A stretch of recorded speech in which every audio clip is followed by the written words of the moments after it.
A warm welcome to all our viewers to our series Natural Medicine. I want to learn something today. I hope you'll learn with me. It's about the mitochondria, the power plants of our body cells, where energy, ATP, is produced, and how and why there is sometimes less, or what we can do to be able to produce more energy again. That's the topic of today's show. I've invited a health analyst for that, who will make us a lot smarter, namely Zebergs. A warm welcome back. Thanks for having me. Well, what would we be without mitochondria? Actually low in energy, although that's not entirely true either. They say that out of 100% of the energy we need, 75% comes from outside the body, so solar radiation, cosmic radiation, Earth's magnetic field. Is that true? I keep hearing it. We burn 5,000 to 6,000 calories a day, but we don't eat that much. Yeah, or there are people who consume up to 12,000 calories a day and you don't know how to burn them. They noticed that with Phelps, with the swimmer who has won so many medals. Namely, they found that he burns 12,000 calories, but he doesn't eat that much. Or better, he eats 12,000, but how can he burn them? It doesn't work with a normal metabolism. They found out the reduction in temperature in the body, after being in the water for 4 hours, uses so much energy that he burns 12,000 calories a day. From this, they then made the weight loss method, like doing ice baths or something, because that's a huge calorie burn. Or the easier method, which is not quite as painful, is to put an ice pack on your neck. But okay, let's come back to the energy. So, whatever energy is otherwise needed in the body definitely comes from the mitochondria. And the mitochondria are the most important organelles. And organelles are always small production units in the cells. The main organelles we have, you have to see it like this. Let's assume a 75 kilogram man has 1 trillion cells per kilogram of body weight. So 1 followed by 12 zeros, 1 trillion cells. And per cell we have between 1,500 and 6,500 mitochondria on average. Huge numbers. And the record is held by the female egg cell. It has 100,000 mitochondria. So now you would have an average of 5,000 mitochondria. Let's take 75 kilos times 5,000, 75 trillion times 5,000. There we have the number of mitochondria. It's about 10 with 18 or 19 zeros. One says about mitochondria, they are power plants where simply one material comes together. And from that there's a combustion through a cascading explosion. ATP is released, but is this mitochondrion a living thing, a bacterium? Today, according to scientific knowledge, it's said that it is a bacterium. It was the first bacterium that made the exchange of oxygen on Earth possible. So today's life, what we know today, would not exist without mitochondria. And these mitochondria later simply entered into a symbiosis with cells. At first they were attached to the outside and said, we could also move into the cell. And there's now a deal between mitochondria and our body cells that says, okay, I get all the nutrients I need from the body cell, and I, in return, provide energy. It's a barter deal between mitochondria and cells. Now you brought the cue. The mitochondria needs nutrients, oxygen, and the cell provides it with all of that? Yeah, exactly. Ideally, the mitochondrion gets fats. It's better to burn fats for energy than sugar. It can produce much, much more energy than with sugar. For example, a cancer cell no longer burns fat. It burns, for example, only glucose, i.e. sugar. So that means if we were on a ketogenic diet, for example, the mitochondria would produce more energy than if it just had a carbohydrate-heavy diet, because then I have less glucose. So fats are the ideal fuel. To produce adenosine triphosphate, that's our fuel. And that's why I don't really understand the discussion about coconut oil. Because coconut oil has the best monounsaturated fat, polyunsaturated fat, which are seen as positive anyway, but has one saturated fatty acid, which is the best fuel for mitochondria. So athletes should definitely want to consume coconut oil every day. They have more energy available. That's what you do in ketogenesis. A lot of coconut oil is taken because the liver burns it wonderfully. And it's the best fuel for mitochondria. They love nothing more than coconut oil. You just have to say it like that. Okay, then I produce more energy, then you produce more energy. And that's actually the prerequisite. I have more energy to be able to lose weight. For everything, I have more energy for everything. For self-healing, for everything. Illness is always referred to as an absence of energy, absence of the immune system. I need energy for every process in the body. Whether I want to build a protein now or whether I have a protein that was built wrong. And 1/3 of the proteins are built so complicated that they are wrong. I have to recycle them. One enzyme that helps is ubiquitin. And then I need energy again, so I need energy for everything I do. And the mitochondria, they have different tasks. Very important tasks. One is our energy supply, that is our ATP, adenosine triphosphate, and every day we need our own body weight's worth of this fuel. You have to imagine that I need 90 kilos of ATP a day. By the way, 20% is used by the brain, because I use so much energy there. I need an enormous amount of energy, an enormous amount of fuel to be healthy. And then there are levels where you say, what has the level to be in a cell for the person to be healthy? Up to 40% is the lowest level. 50% of people don't have that 40% level. 60% is complete health. Then I turned up the ATP level. At 70%, I have extreme rejuvenation processes running. What can I do that these mitochondria are optimally supplied to make enough of this ATP production? First of all, very important, how are mitochondria structured?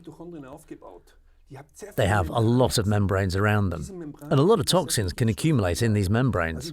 So first I have to make sure that I have few toxins in my body, that the mitochondria are not burdened by them. So regular detoxification, regular detox, is excellent for mitochondria. The mitochondria are free to move in the cytoplasm of the cell, and the cytoplasm is an aqueous solution. And the better it is, the better the functionality of mitochondria. So, I come back to a topic from earlier. Best water is crucial for everything, also for the best mitochondrial function. Then, what mitochondria don't like at all is electric smog. It's said that the mitochondria are separate living beings, with their own mitochondrial DNA. In a normal cell, we have 24,000 genes, and the mitochondrial DNA has only 38 genes. But how can I protect myself from electric smog? We actually have that across the board today, don't we? Yeah, of course, and then it's through such frequencies that are much too strong for this mitochondrial DNA. It likes to mutate. This mitochondrial DNA loses DNA sequences. It's a ring. And then sequences are broken out, and then the ring gets smaller. And the problem then is when I need more energy, mitochondria can multiply relatively rapidly by growing and sprouting, from 20 minutes to 30 days. This is how mitochondria can multiply. Then the mitochondria multiply faster, which have shorter DNA. I have less to copy.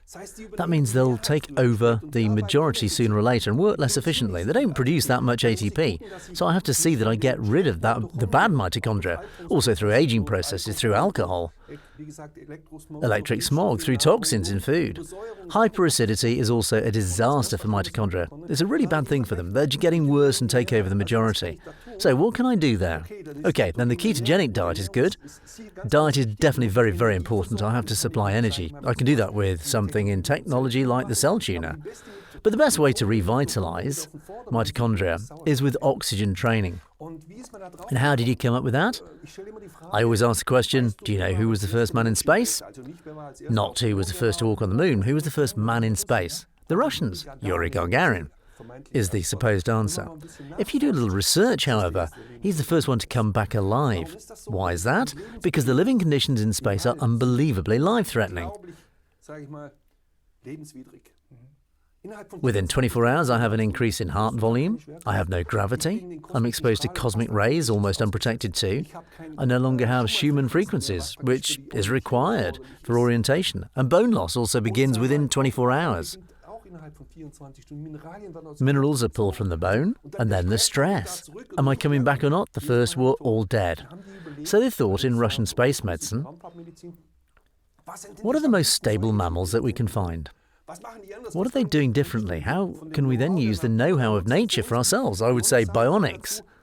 What can we use for humans, for us as mammals? They quickly got to whales. They studied bowhead whales. And these bowhead whales were over 200 years old. And they also lived in hostile circumstances, Antarctica and such. It's not so much fun to find food there. They live to be 200 and have babies when they're 90. What's up with them? They studied them for a long time. and found they only have the best mitochondria. They don't have bad mutated mitochondria, which we often have. How come? Due to the temporary lack of oxygen during the dives.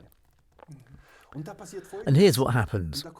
And now I come to the second point, what mitochondria do. One point is energy supply. The second point is apoptosis. It's a process. The mitochondria are responsible for that old cells are dismissed. They're killed, and bad organelles in the cells. We have hundreds of thousands of organelles in cells. If they go bad, they have to be replaced. They have to be killed.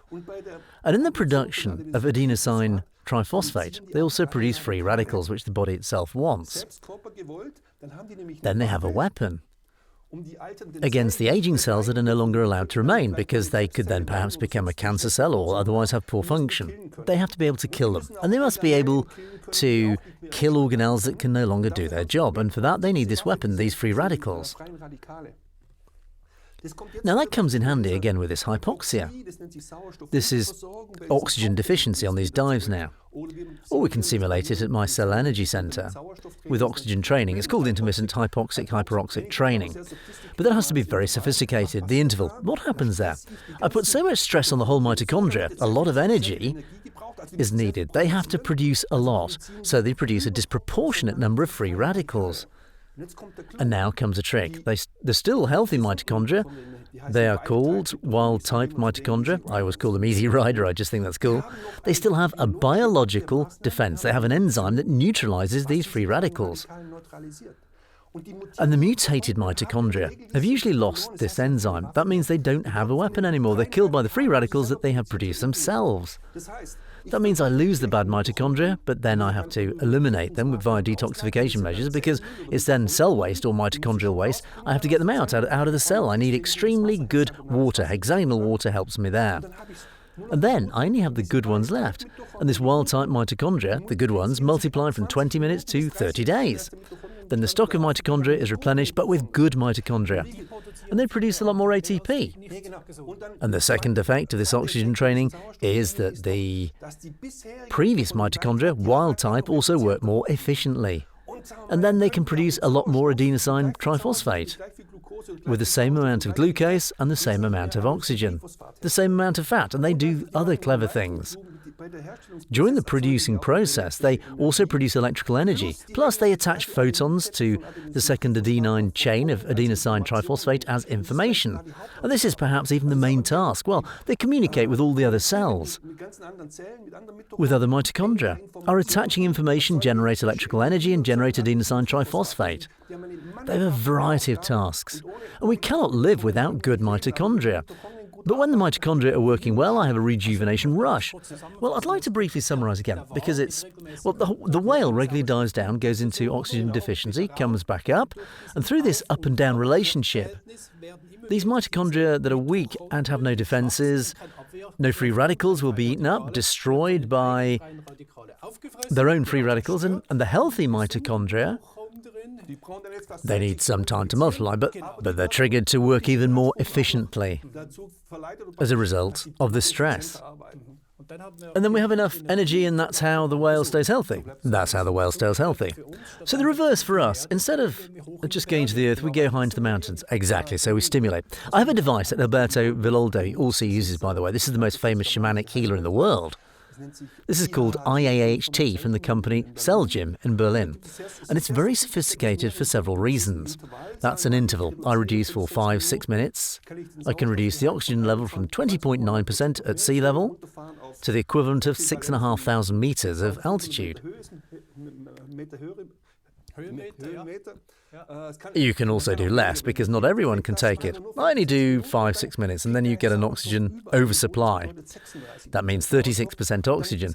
And then the red blood cells are filled to the brim with oxygen. And that's one method. So basically, I destroy the bad mitochondria that I no longer need. They'll then be replaced with good ones. But now a second point comes into play. Many studies in America, they are leaders there, were done on people older than 60 or so. What are the most important, healthiest sports to counteract the aging process? I'll give you 3 examples. You have moderate cardio training, a little jogging, a little swimming, a bit of cycling. That's one method. The second method would be to go to the gym a bit, do a bit of weight work. And the third method is interval training. What would you guess is the best there? Must be the interval. Let me put it that way. Irregularity. What activates how many genes that counteract the aging process in the muscular area? Moderate cardio training. 19 genes. If I go to the gym, 33 genes. When I do interval training, almost 400 genes. So basically, to counteract aging process, it's about 20 times as effective. The other is certainly good, cardiovascularly and so on, but to counteract the aging process, there's nothing stronger than interval training. And with the interval training that we offer you don't even have to lift a finger. It's the most extreme interval training that's even possible under conditions that do not exist on this earth. You can't be at 6,000 meters for 5 or 6 minutes and then you get 36% oxygen, which is no longer available anywhere in the world. That's the maximum you can do, and there it really is. You can really say, after 10 sessions you'll have rejuvenated your cells by 8 to 10 years. That's amazing how it is. It's exciting. That's exactly what you said now at the beginning of this Russian space cosmonaut. They researched these things and implemented them. They've been doing it since then. Where they had problems with their projects, they said, there's no cosmonaut who does not do such oxygen training. There isn't. And I'm fortunate to have some gifted experts around me. There's someone by the name of Arkady Prokopov who helped develop it for the cosmonauts. For me, if I'm an extreme athlete or something, I have to say that's the number one in the world for me. And who today, as a competitive athlete, especially in the endurance area, does not do oxygen training or altitude training? However, this oxygen training is much more efficient, and it's not doping, it's a physiological training measure. Otherwise, they have no chance of becoming world champion or anything like that. Yeah, I know the IAHT in metabolism measurement, and metabolism therapies, one has very often worked with this IAHT so that the body really has more healthy mitochondria to burn more energy and also more fat.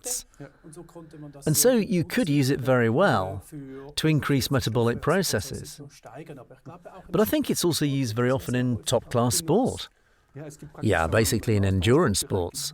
There is basically no one who does not use it. It's not much talked about, but I'm simply unrivaled. So I don't have a chance if I don't do that, because if I have an athlete with me, they have 8 to 10 sessions behind them, they then tell me that they have 20 to 30% more stamina, even though they did everything right before. People always say that athletes go to the mountains in summer to do altitude training. It actually replaces that, yeah? In a way, it's just a lot more sophisticated. That's how I want to put it. Maybe one more point. Mitochondria need a lot of electrons for their complexes.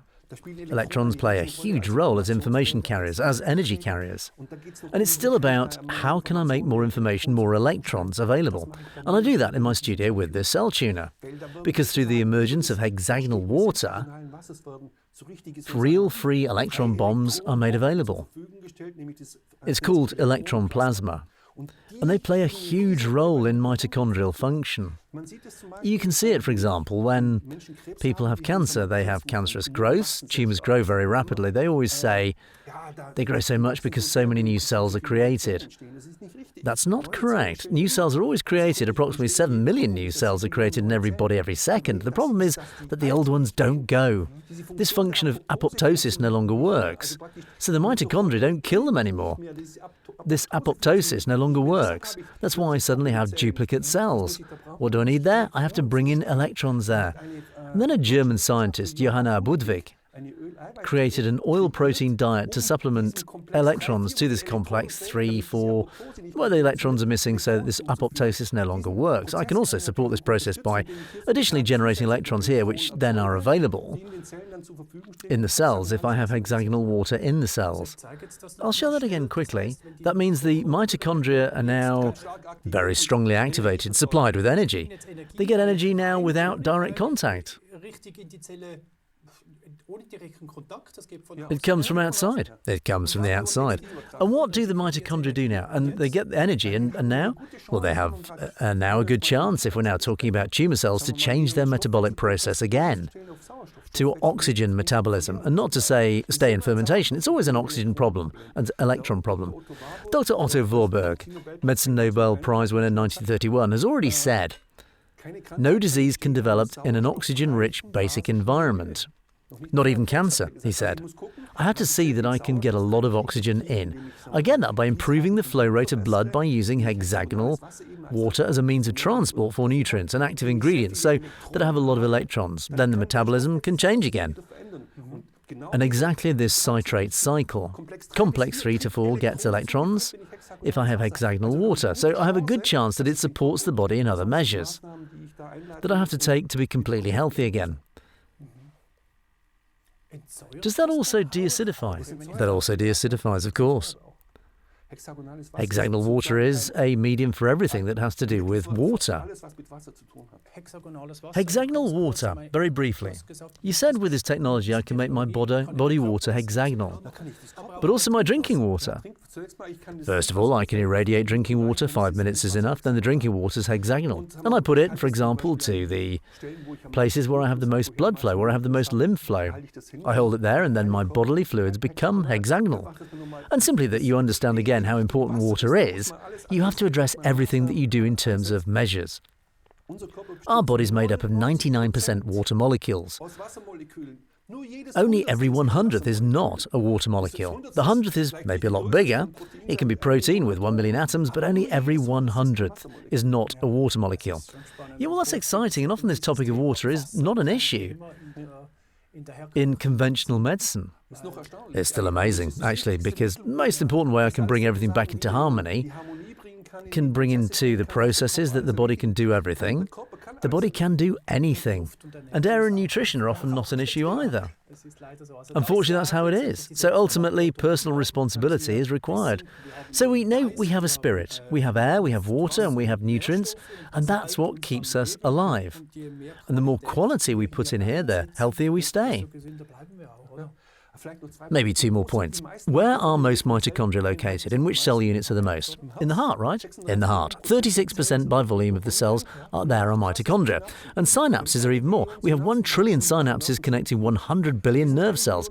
Up to 60% of these 1 trillion synapses are made up entirely of mitochondria. Now, of course, I have to see if I'm making a cell phone call here. Now, very strong 5G radiation. This damages the mitochondrial DNA right in these synapses. What's the consequence?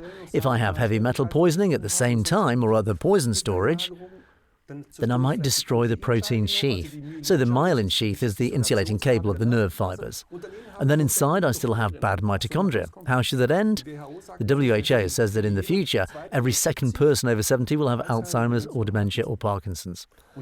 And they'll always have an extreme vitamin D3 deficiency. That's also been found out. They then also have too little sun. And the sun would also be an energy supplier, but they don't even go out in the sun. So sun combined with extra energy, proper mitochondria, food. Fats are more important than sugar. Sugar should be scaled back a bit. As I said, a cancer cell cannot do anything with fat. Thank you for this clarity and these words, dear Pierre. It was very enlightening. Thank you very much. Dear viewers, you may have learned as much today as I just did. The mitochondria are needed to take some things into account, especially clean water. And then the body is also well able to detoxify and purify. Supply of energy to the mitochondria. Eliminate electric smog as much as possible, if possible. At least avoid it at night, simply having an electric smog-free zone.